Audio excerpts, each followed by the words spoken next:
to it, so he takes it in earnest.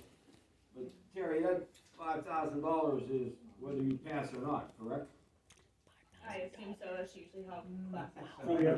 From what I understand with these CDL classes, nobody ever fails them, Mr. Larson, unless you rank.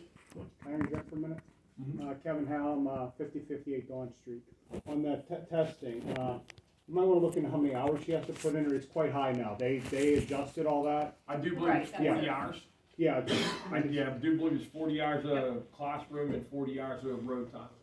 and that $5,000, that's pass or fail.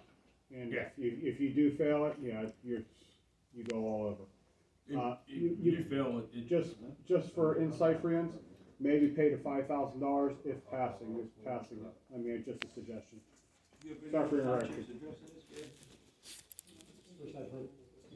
I also just want to note that, for just general knowledge, Frank, Mr. Server was, I'm sorry, is there a public comment? I was in the process, he was in the process of getting his permit, and then in February, the rule changed. So he sent in his stuff, he was gonna get his permit, it was gonna be good to go, and then the rule changed. So, you know, this is something that is that wasn't anticipated by Frank himself or the township, and I just wanted to put that out there. No. He's on for 60 days. Is there any other discussion on this item? Okay, I have a suggestion. Does anybody, this is a requirement of the union and from the bargaining contract, is that correct? Does anybody have a current copy of the contract? Is this- What Ms. Singer and I read was, from what we understood, do you wanna? No, okay. They just signed something that says they follow all CDL and road rules. So to me, that says, and I'm not a lawyer, but to me that says that if something needs CDL, he can't have it, but it doesn't say that he has to have a CDL. So I thought the union contract stated you have to have a CDO. So my suggestion is, I thought that as well. I was wondering if we couldn't have either Terry or Attorney Sweat reach out to the bargaining attorney and if the union to see if it was possible that they would possibly share in the cost. Or pay it. I think it's a lot of money. I wanna support Mr. Server. I know he's an excellent, road crew member. And we're here to support and encourage growth and continued education for any employee.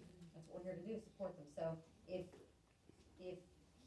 they would be interested, I would like to talk about that first, or to see what can we do in the alternate, because, you know, budgeting is severe this year. And, some of the lawsuits that we thought may have been solved, now, they're not solved yet. And I'm concerned about those costs on some of these lawsuits that the public will be learning about in detail soon. So I'm concerned about the $5,000, that's my opinion. I think it's a good idea. I think we're gonna table this until. Well, this is an item that would require effects bargaining, because obviously the CBA did not anticipate this change, so it's not written into the agreement. So in order to deal with the issue, we need effects bargaining, which would basically be a memorandum of understanding, once the township and the union reach an agreement, to be attached to the existing CBA. Is there a relative cost to doing that? Like, To start time and negotiating it with I the mean, union. is there like a relative ballpark price of doing that? I mean, I would think we would know through a few conversations with the union attorney what their position is. And that would help us in future hires. Well, under Because this the president- CBA, Yeah. under this, because it would be amending the CBA with the effects bargaining. I just don't wanna spend a few $1,000s to not spend a few $1,000s, that's all. I was just trying to ballpark what the cost of that effective bargaining would be, roughly. Less than 1,000, more like 500. This doesn't affect one employee, this affects The whole the bargaining whole, unit. yeah, from here on out, the next 20 years. So it's not, it's cheap money. It's going into the bargaining Yes. agreement, and that would become an item for bargaining with the new Absolutely. Contract. Since it wasn't something that was already initially on the agenda and it's not de minimis, I was just concerned with spending too much money on something that we didn't put on the agenda. Gary, as a result of the discussion, understanding that item 11 is on the agenda, is there an ability to modify that agenda item if a supervisor wanted to make a vote to have you go into effects bargaining with the union to discuss Frank Server and the CDL license through CCAC evening classes? I think it'd be more appropriate to table that item, Okay. with the understanding that we need to talk to the union to see what their Well, position that's is my point. and bring it back to you. Can we make a motion to approve sending you to effects bargaining to discuss